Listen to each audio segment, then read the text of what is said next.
Welcome to exam comrades. আমি তোমাদের Amit sir. আজকে একটা নতুন বিষয় নিয়ে আলোচনা করব। কম্পিটিটিভ এক্সামসে যে সমস্ত চাকরির পরীক্ষায় বাংলা ব্যাকরণ থাকে, সেই ব্যাকরণের ক্লাস নিয়ে হাজির হয়েছি তোমাদের সামনে। আজকে প্রথম ব্যাকরণের ক্লাস নেব এবং ব্যাকরণের একটা বিষয় নিয়ে আজকে আমরা আলোচনা করব। সমস্ত চাকরির পরীক্ষায় বাংলা ব্যাকরণ বিষয়টা থাকে না, কিন্তু পরীক্ষায় যে সরকারি চাকরির পরীক্ষায় বাংলা ব্যাকরণ বিষয়টা থাকে, এই ক্লাসটা ফলো করলে তোমরা সেই ব্যাপারে সেই সমস্ত পরীক্ষা যদি তোমরা দাও, সেই পরীক্ষার প্রস্তুতি নিতে পারবে। তোমাদের কথা ভেবেই বাংলা ব্যাকরণের ক্লাস শুরু করছি। বাংলা ব্যাকরণের ক্লাস তোমাদের জন্যই রাখা হয়েছে। তোমরা ক্লাসগুলো ফলো করতে থাকো এবং বাড়িতে তোমরা এই ক্লাসগুলো ফলো করো বারবার, তার সঙ্গে সঙ্গে প্র্যাকটিস করো। বাংলা ব্যাকরণ এমনই একটা বিষয়, যে বিষয়টা ছাড়া বাংলা সাহিত্য, বাংলা ল্যাঙ্গুয়েজ, যেটা ভাষা, সেটা কিন্তু ভাবাই যায় না। সবটাই কিন্তু বাংলা ব্যাকরণের ওপর দাঁড়িয়ে আছে।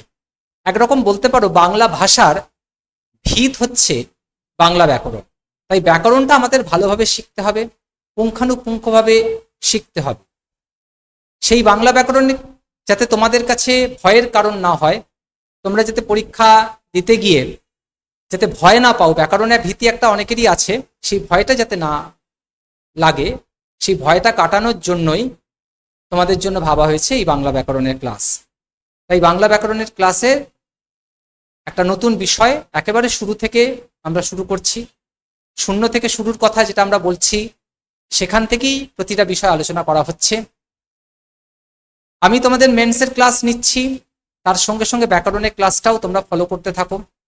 যে পরীক্ষায় তোমাদের মেন্সের প্রস্তুতির প্রয়োজন, সেই মেন্সের প্রস্তুতির জন্য আমি তো যেমন ক্লাসে তোমাদের প্রতিবেদন, বঙ্গানুবাদ ইত্যাদি করাচ্ছি, তার সাথে সাথে আগামী দিনে যে পরীক্ষায় বাংলা ব্যাকরণ থাকবে, সেই পরীক্ষার প্রস্তুতি কিন্তু এখন থেকেই শুরু করে দাও। আমি তোমাদের প্রতিটা ক্লাসে প্রতিটা টপিক নিয়ে আলোচনা করব, বাংলা ব্যাকরণের প্রতিটা বিষয় নিয়ে আলোচনা করব। সেই আলোচনাগুলো তোমরা ভালো করে শোনো এবং তোমরা, আশা করি তোমরা অনেক উপকৃত হবে এই ক্লাসগুলোর দ্বারা। এবং এই চ্যানেলটাকে তোমরা সাবস্ক্রাইব করো, শেয়ার করো এবং ভিডিওগুলো ভালো লেগে থাকলে লাইক করো এবং কমেন্টে জানাও তোমাদের ক্লাস কেমন লাগছে। ওকে, তা শুরু করছি আজকে বাংলা ব্যাকরণের প্রথম ক্লাস। তার আগে আরেকটা বিষয় বলে রাখি, যে মেন্সের প্রস্তুতি যারা নিচ্ছ, কলকাতা পুলিশের সাব ইন্সপেক্টরের মেন্সের প্রস্তুতি, তারা এই টেলিগ্রাম গ্রুপে জয়েন করে যাও। এখানে ফ্রি সেশন চলছে। এই ফ্রি সেশনে তোমরা ভিডিওগুলো দেখতে পারবে, এখানে ক্লাসের ভিডিওগুলো দেখতে পারবে, তার সঙ্গে সঙ্গে পিডিএফ আকারে নোট থাকছে, সেই নোটগুলো তোমরা সংগ্রহ করতে পারবে। বেশি কথা না বলে তাহলে আমরা শুরু করি এবার বাংলা ব্যাকরণের ক্লাস। দেখো, বাংলা ব্যাকরণের আজকে আমরা যে বিষয়টা আলোচনা করব সেটা হচ্ছে সন্ধি। এই সন্ধির আজকে প্রথম ক্লাস আমি রাখছি। একটা ক্লাসেই তো সন্ধি পুরো সম্পূর্ণ হয়ে যায় না, তাই জন্য সন্ধির একটা সিরিজ পরপর চলবে, পরপর ক্লাস চলবে সন্ধির ওপর বেস করে। তা সন্ধি বিষয়টা আমরা সেই স্কুল লাইফে পড়ে এসেছি। সেই সন্ধি হয়তো অনেকে মনে আছে, অনেকে ভুলে গেছি। খুব সহজ পদ্ধতিতে সন্ধি কিভাবে করা যায়, সেটাই আমি তোমাদের এই ক্লাসে শেখাবো। এখানে চাকরির পরীক্ষা একটা জিনিস মনে রাখবে, যে কখনোই কিন্তু সংজ্ঞা, উদাহরণ, এই বিষয়গুলো আসে না। খুব হাতে গোনা একটা দুটো পরীক্ষায় হয়তো সংজ্ঞা, উদাহরণ লিখতে দেয়, কিন্তু ম্যাক্সিমামটাই কিন্তু আমাদের এখানে অ্যাপ্লাই করতে হয়। অর্থাৎ আমাদের বিভিন্ন শব্দ দিয়ে দেবে, সেই শব্দগুলোকে সন্ধি করতে হবে, সন্ধি বিচ্ছেদ যেটা বলে। সেই আজকে সন্ধি বিচ্ছেদটাই আমি করে দেখাবো খুব সহজভাবে, কিভাবে সন্ধিটা একটা গুরুগম্ভীর বিষয় হয়তো মনে হয় সবার কাছে, কিন্তু খুব সহজ উপায়ে কিভাবে সন্ধি করতে হয় সেটাই আমি তোমাদের হাতে কলমে একেবারে শেখাবো।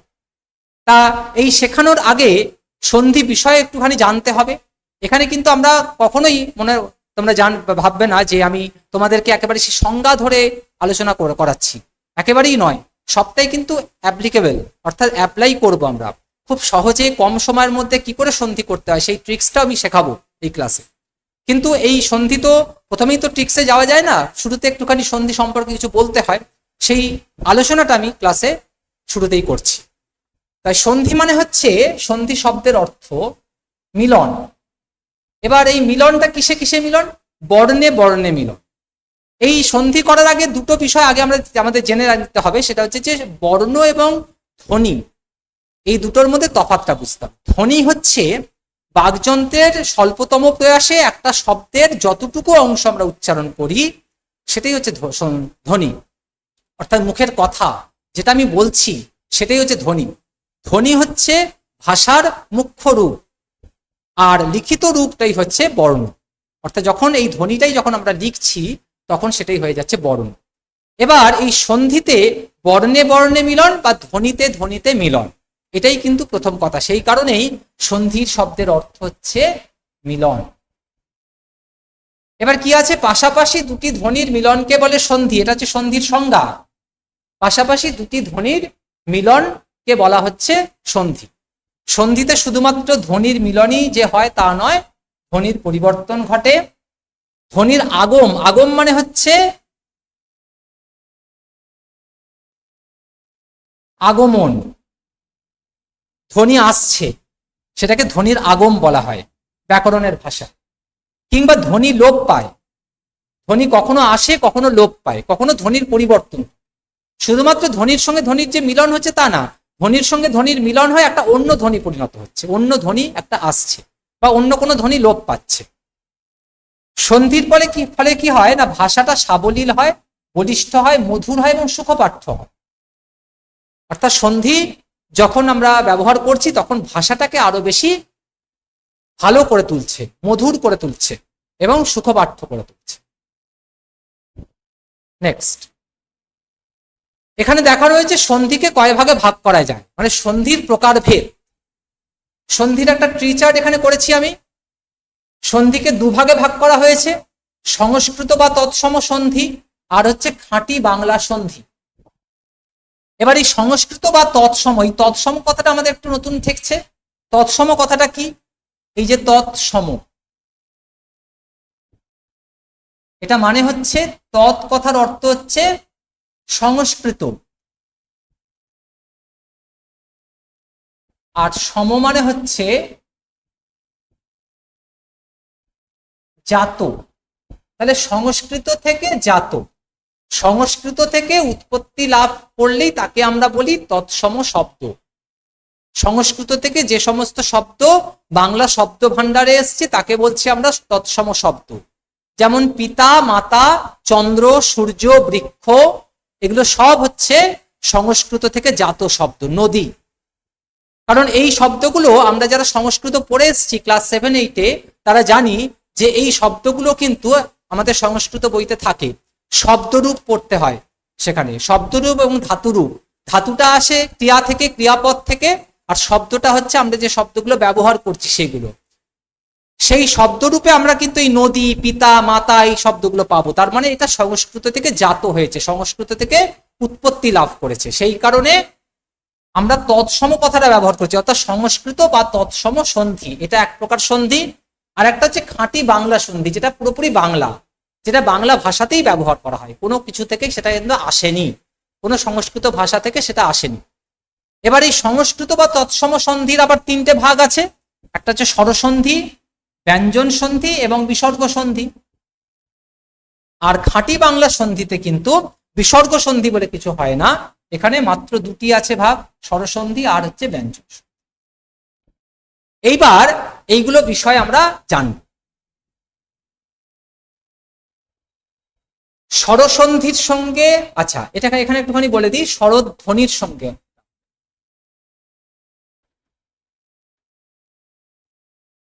স্বরধ্বনির সঙ্গে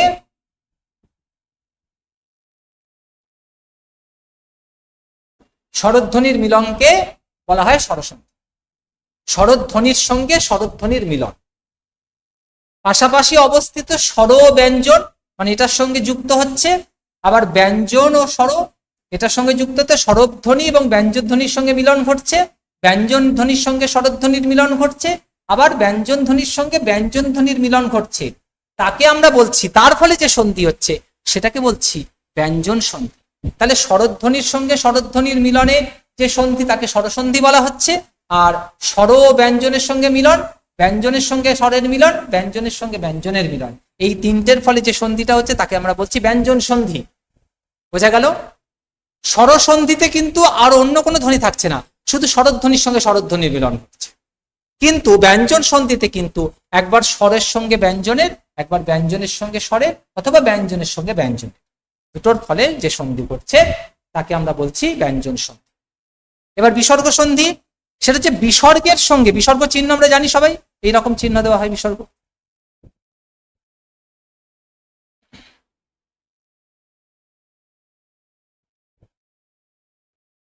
এই চিহ্ন বিসর্গ, এই বিসর্গের সঙ্গে স্বরধ্বনির কিংবা বিসর্গের সঙ্গে ব্যঞ্জন ধ্বনি, বিসর্গের সঙ্গে স্বরধ্বনির মিলন অথবা বিসর্গের সঙ্গে ব্যঞ্জন ধ্বনির মিলন, দুটোর ক্ষেত্রেই কিন্তু যে সন্ধিটা হচ্ছে, মিলনের ফলে যে সন্ধি হচ্ছে সেটা হচ্ছে বিসর্গ সন্ধি। আমি যোগ চিহ্ন দিচ্ছি মানে হচ্ছে না মিলন সাইনটাকে বোঝানোর জন্য, মিলন ঘটছে, সেটাকে আমরা বলছি বিসর্গ সন্ধি।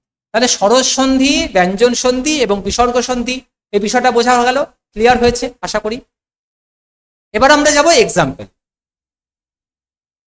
আসল বিষয় হচ্ছে এটা, আমরা আলোচনা করছি এখন প্রথমেই সংস্কৃত স্বরসন্ধি, যেটা সংস্কৃত শব্দ থেকে এসছে বাংলা, অর্থাৎ তৎসম। সংস্কৃত স্বরসন্ধির আর একটা নাম কি? তৎসম স্বরসন্ধি। আচ্ছা, স্বরসন্ধি সন্ধি বানান এটাও চলে, এটাও চলে, কিন্তু দুরকমই আছে। আধুনিক যে বাংলা একাডেমির যে বানান বিধি তাতে কিন্তু এই শব্দ এরকম ভাবে ব্যবহার করা হচ্ছে, কিন্তু পুরনো যে বানানটা সেটা কিন্তু আজও রয়েছে, এখনো ব্যবহার করা হয়। আচ্ছা, এখানে কটা আমরা শব্দ দেখতে পাচ্ছি? 5খানা শব্দ আছে এখানে। সাধিকার আছে, সর্বাঙ্গ আছে, অন্যান্য আছে, সমাগম আছে, বিবেকানন্দ আছে। এই 5টা শব্দের সন্ধি আমি কিন্তু পড়ব, সেই জন্য কিন্তু এই 5টা ফাঁকা রাখা হয়েছে। আমরা শিখবো, আমরা যেহেতু এই ক্লাসটা প্রথম ক্লাস এবং এর পরের যে ক্লাসগুলো সবটাই কিন্তু এরকম আলোচনার মাধ্যমে হবে, সেখানে কিন্তু হাতে কলমে আমরা ধরে শিখবো সন্ধিটা। আমরা সন্ধি সবাই জানি, কিন্তু হয়তো কোনো কারণে প্র্যাকটিসের না করার ফলে এবং দীর্ঘদিন এটার সঙ্গে যোগাযোগ না থাকার জন্য আমরা অনেকে হয়তো ভুলে গেছি, বা হয়তো মনেও আছে সেই যে বাংলা ব্যাকরণ বইতে থাকে না, যেরকম সূত্র দেওয়া থাকে, সূত্র পড়ে তারপরে তার এক্সাম্পল করা, এই প্রসেসে কিন্তু আমি যাবই না। কারণ আমরা আরোহী এবং অবরোহী দুটো পদ্ধতি ব্যবহার করা হয়, সেই আরোহী পদ্ধতিটা আমরা কিন্তু অবলম্বন করব। বইগুলো কিন্তু ব্যবহার করা হয়েছে সবই কিন্তু অবরোহী পদ্ধতি, অর্থাৎ আগে সংজ্ঞা তারপরে উদাহরণ। আমরা কিন্তু এই অবরোহী পদ্ধতিতে যাবই না, আমরা যাব আগে উদাহরণ তারপরে আলোচনা, অর্থাৎ সংজ্ঞা আলোচনা যাই বল, সেটাকে আরোহী পদ্ধতি বল। স্বাধিকার, এই যে শব্দটা, স্বাধিকার মানে হচ্ছে নিজের অধিকার, স্ব অধিকার। তাহলে এই স্বাধিকার শব্দটাকে আমরা যদি সন্ধি বিচ্ছেদ করি তাহলে হবে কি? স যোগ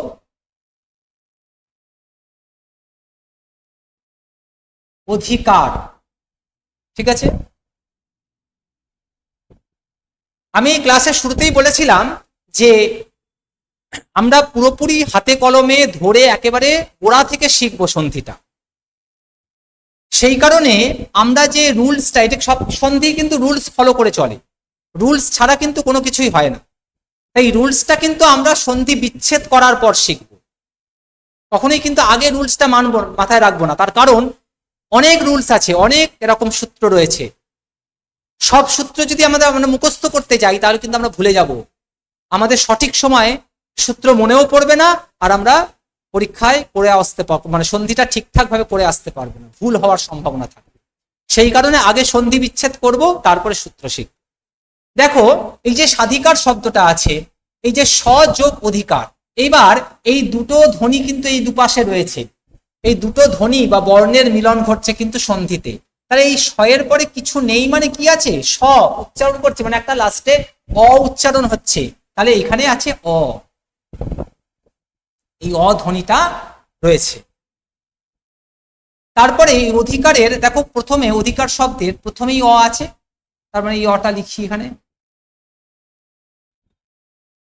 তাহলে আমাদের খেয়াল রাখতে হবে যে যোগ চিহ্নের আগে আর যোগ চিহ্নের পরে এটাই কিন্তু শর্ট ট্রিক্স, বোঝার সহজ উপায়, এবং খুব সহজেই আমরা খুব তাড়াতাড়ি সন্ধিটা করে ফেলতে পারবো। যোগ চিহ্নের আগের অংশ দেখবো, যোগ চিহ্নের পরের অংশ দেখবো, দেখলেই আমি এখান থেকে সূত্র পেয়ে যাচ্ছি। এবং তারপরে আমি ফিরে যাব আবার আমার মূল শব্দে। তাহলে দেখো এই যে শয়ের পরে কিছু নেই মানে অ আছে, অধিকারের অ আছে, তাহলে অ এর সঙ্গে অ এর মিলনে কি পাচ্ছি, এখানে আ পাচ্ছি।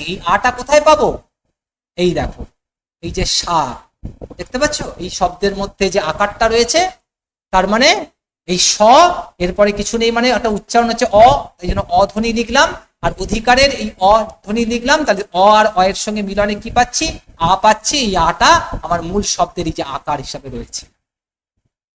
বোঝা গেল? আশা করি খুব সহজ লাগলো বিষয়টা। এইভাবে কিন্তু আমরা প্রতিটা সন্ধি আলোচনা করব, এইভাবে প্রতিটা শব্দ আমরা আলোচনা করব। ওকে, সর্বাঙ্গ, দেখো সর্বাঙ্গ মানে হচ্ছে পুরো সমস্ত অঙ্গটাকেই বলছে, তাহলে সর্বযোগ অঙ্গ। আচ্ছা আমি এইভাবেও লিখি, এইভাবে অঙ্গ লেখা যায়, আবার অঙ্গ আমরা অন্যভাবে লেখা যায়, সেটা হচ্ছে কি অময়গণ, ঠিক আছে, এইভাবে লেখা যায়। তাহলে সর্বযোগ অঙ্গ, সর্বর পরে কি আছে, অ আছে, তাহলে এখানে আমরা রুলসটা কি পাবো,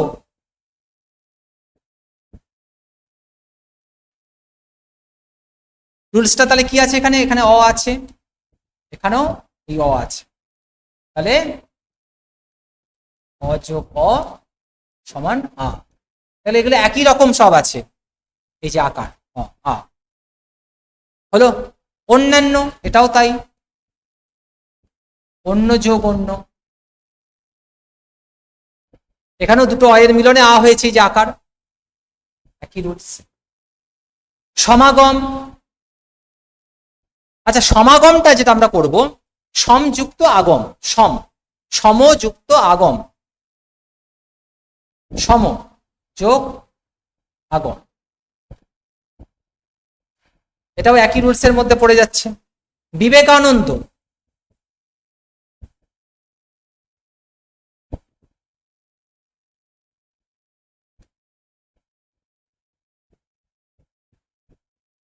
বিবেক যোগ আনন্দ, তাহলে এর প্রত্যেকটাতে দেখছি যে আকার রয়েছে, এই যে বিবেকানন্দ আকার রয়েছে শব্দটায়, তাহলে এখানে রুলসটা সবটাই হচ্ছে অযোগ অ সমান আ। তাহলে এই যে পাঁচটা শব্দ, এখানের একটা সূত্র আমরা কি পেয়ে গেলাম, অয়ের সঙ্গে অয়ের মিলনে আ। বোঝা গেল? নেক্সট, আচ্ছা একবার একটু দেখে নাও ভালো করে। সন্ধি যদি কারোর বুঝতে কোথাও অসুবিধা থাকে সেগুলো কমেন্ট বক্সে জানাবে, আর ক্লাস ভালো লাগলে সেটাকে লাইক করবে। স্বাধিকার, স্বযুক্ত অধিকার, সর্বাঙ্গ সর্বযুক্ত অঙ্গ, অন্যান্য অন্য যোগ অন্য, সমাগম সমযুক্ত আগম, বিবেকানন্দ বিবেকযুক্ত আগম। আর রুলসটা কি পাচ্ছি, অয়ের সঙ্গে অয়ের মিলনে আ। এই আটা কোথায় আছে, এই শব্দে, এই যে আ, এখানে আ, এখানে ক্লিয়ার?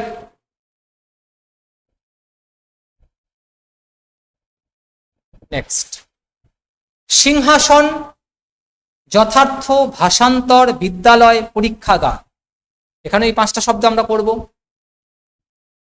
এটা আমরা সবাই জানি।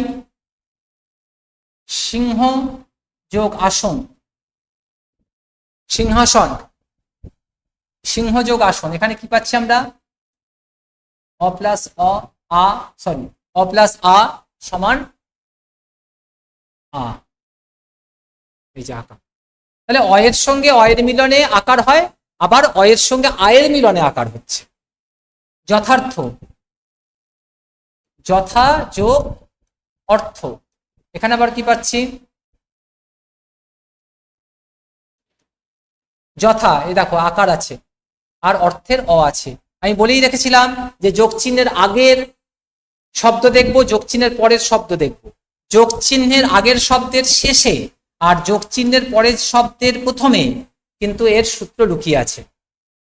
যোগ চিহ্নের আগের শব্দ মানে সিংহ, তারপরে কি আছে, কিছু নেই মানে অ আছে, সিংহ একটা অ উচ্চারণ হচ্ছে, আর আসনের প্রথম ধ্বনি আ, সেই অয়ের সঙ্গে আয়ের মিলনে কি পেলাম, এই যে আকার, সিংহাসন।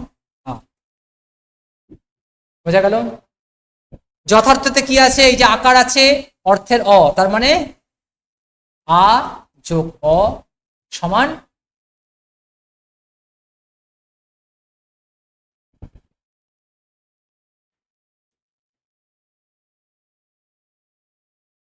আ যোগ অ সমান যথার্থ, এই যে আকার।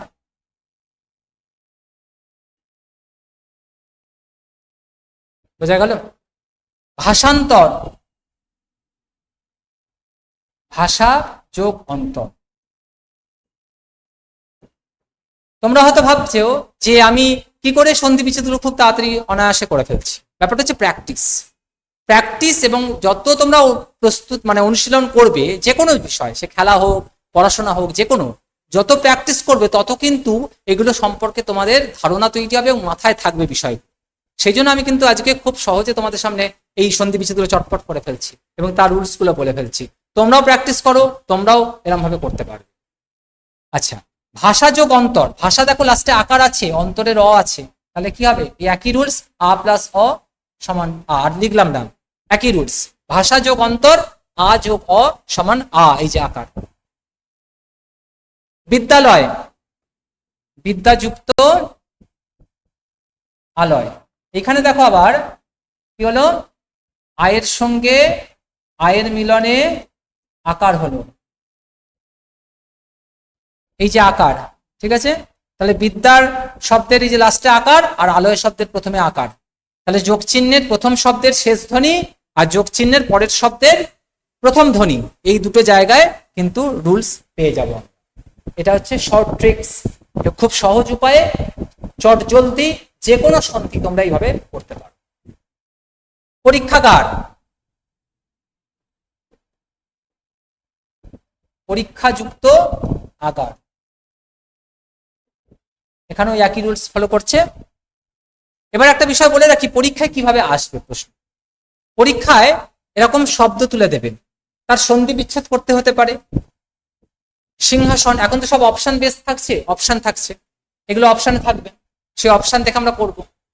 অথবা যদি কোনো জায়গায় দেখা যায় যে সন্ধিটা আমাদের যেটা শব্দে প্রশ্নপত্রে দিয়েছে সেটাকে টুকে করতে হচ্ছে, মানে খাতায় লিখে করতে হচ্ছে, তখন সেক্ষেত্রে সিংহাসন শব্দটা লিখবো, লিখে এরকম ড্যাশ দিয়ে সিংহ যোগ আসন লিখবো। আর একটা ভাবে প্রশ্ন আসে, হয়তো বলে দিল সিংহাসন শব্দটি নিচের কোন সূত্র অবলম্বন করে তৈরি হয়েছে, এই সূত্রগুলো তখন এখানে এরকম অপশনে থাকবে। অযোগ অ সমান আ, অযোগ আ সমান আ, আ যোগ অ সমান আ, আ যোগ আ সমান আ। তাহলে তখন এখানে অযোগ আ সমান আ যে অপশনে থাকবে সেটা ঠিক মারতে হবে। এইভাবে কিন্তু প্রশ্ন। পাশাপাশি দুটি ধ্বনির মিলনকে বলা হয় সন্ধি সমাস কারক প্রত্যয়, সন্ধিতে ঠিক মারতে হবে। এই ধরনের প্রশ্নগুলো কিন্তু আসবে, এই ধরনের প্রশ্নগুলোই কিন্তু আসে সাধারণত, তাই জন্য এইভাবে আমরা প্রস্তুতি নেব। আচ্ছা, তাহলে এটা বোঝা গেল। এখানে সিংহাসন যথার্থ, দেখো সিংহাসন শব্দটায় আমরা কি রুল পেলাম, অয়ের সঙ্গে আয়ের মিলনে আ হয়েছে। যথার্থ শব্দটায় কি রুলস পেলাম, আয়ের সঙ্গে অয়ের মিলনে আ হয়েছে। ভাষান্তর শব্দে কি পেলাম, ওই একই রুলস। বিদ্যালয়টা কি হচ্ছে না, আয়ের সঙ্গে আয়ের মিলনে আ হচ্ছে, আবার পরীক্ষাগারেও তাই, আয়ের সঙ্গে আয়ের মিলনে আ হচ্ছে। নেক্সট দেখো, রবীন্দ্র আছে, অতীব আছে, গিরিশ আছে, রথীন্দ্র আছে। এবার প্রশ্ন হচ্ছে যে এখানে এগুলো আমরা এতক্ষণ তো আমরা অন্য একটা রুলস পেলাম, আ আসছিল সব জায়গাতে, এবার এখানে কি? দেখো রবীন্দ্র মানে কি, রবীন্দ্রনাথের কথা বলছি, তাই না? রবি যুক্ত ইন্দ্র সমান রবীন্দ্র, তাই তো? এখানে কি আছে, দীর্ঘিকার আছে, তাই দীর্ঘিকার থাকা মানে আমার এখানে রুলসে লাস্টে দীর্ঘিকার হবে। তাহলে রবি, রবি কি হস্যিকার আছে না, হস্যের সঙ্গে ইন্দ্র হস্যই মিলনে কি হচ্ছে, দীর্ঘই, এই যে দীর্ঘই। অতীব, এটাও তাই, অতি যুক্ত ইব সমান এই যে হস্যিকার দুটোই হস্যি, তাহলে একই মিলনে দীর্ঘিকার।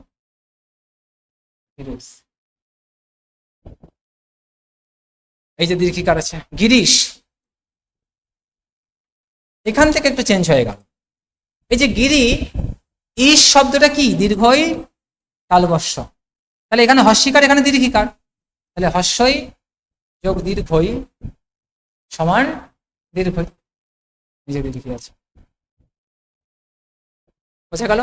তাহলে গিরি দুটোই হস্যি যোগ দীর্ঘই তালবশ ঈশ, গিরি যুক্ত ঈশ সমান গিরিশ। রথীন্দ্র,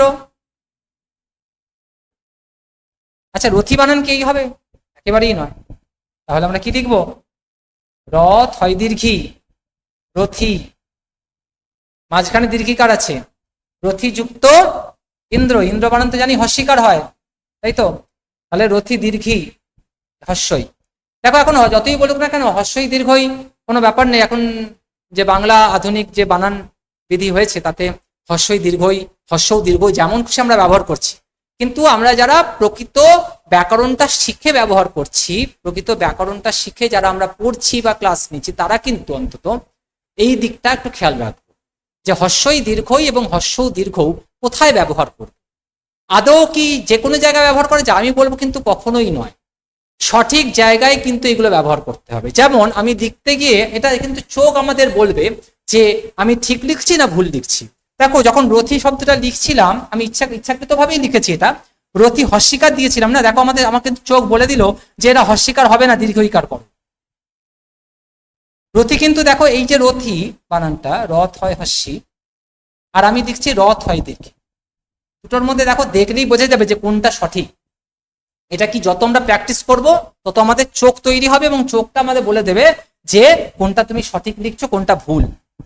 এটা ভুল এটা ঠিক।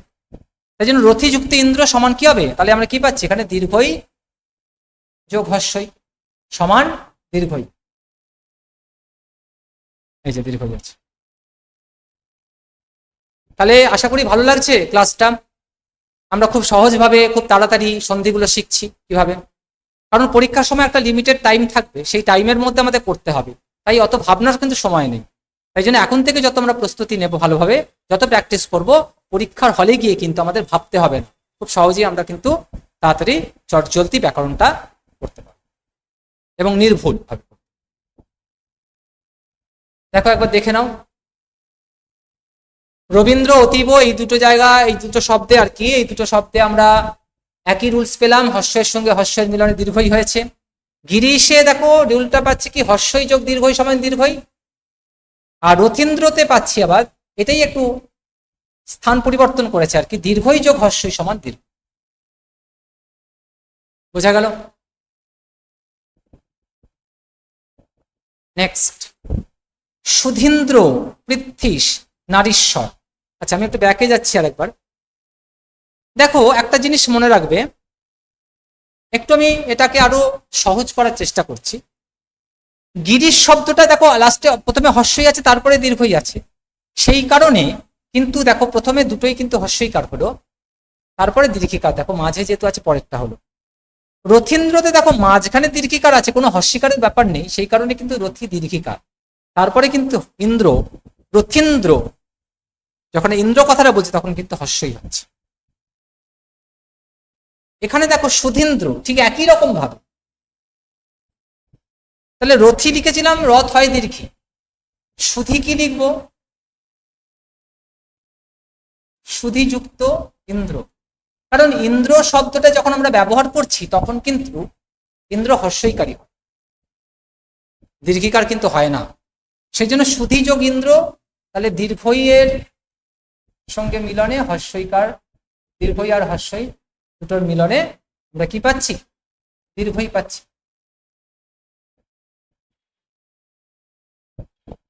পৃথ্বীশ,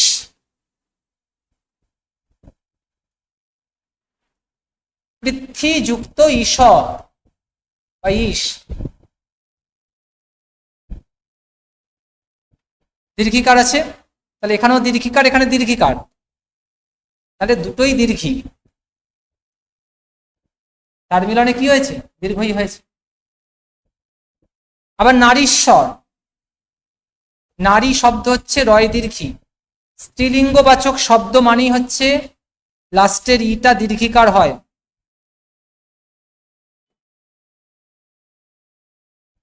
স্ত্রীলিঙ্গবাচক শব্দে লাস্টের ইটা দীর্ঘিকার হয়, তাই নারী শব্দটা দেখো নারী রয় দীর্ঘি যুক্ত ঈশ্বর বলছি, ঈশ্বর শব্দ আমরা বানান সবাই জানি, দীর্ঘই তালবস্যয় বয় র, ঈশ্বর, নারী যুক্ত ঈশ্বর সমান নারীশ্বর, তাহলে এখানে আমরা কি পাচ্ছি, যোগ চিহ্নের আগে দেখো দীর্ঘই, যোগ চিহ্নের পরে হচ্ছে দীর্ঘই, তাহলে এটাও তাই, দীর্ঘই যোগ দীর্ঘই সমান দীর্ঘই।